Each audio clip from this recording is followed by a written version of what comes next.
Sobrang higpit ng kadena. Ayan, madaling masira. At ito guys, kung nakikita nyo po, ayan, isa po ito sa dahilan naka ano po tayo, steel bushing po yung ginagamit. Ayan, pag naka steel bushing po kayo, ito po yung inuuna. Ayan, kasi nung bago ko ito binaklas, ito po yung natamaan noon dati. Then na-build upan ko na po ito. Ayan, nakita niya, dati ko na itong build upan.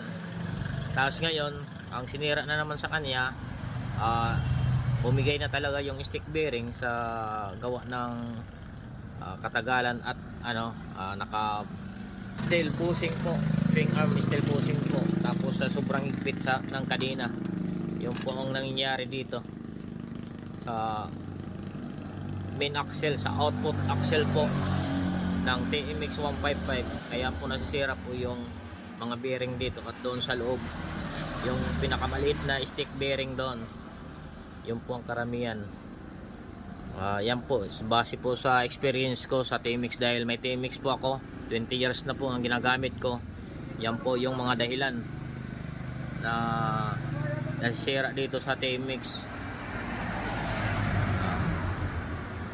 Axle, ayan, genuine, nilagay natin. Ayan po.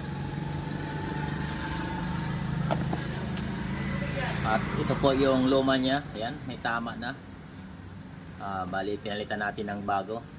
At isalpak natin din. Ito po yung kinuha natin, magkabilaan.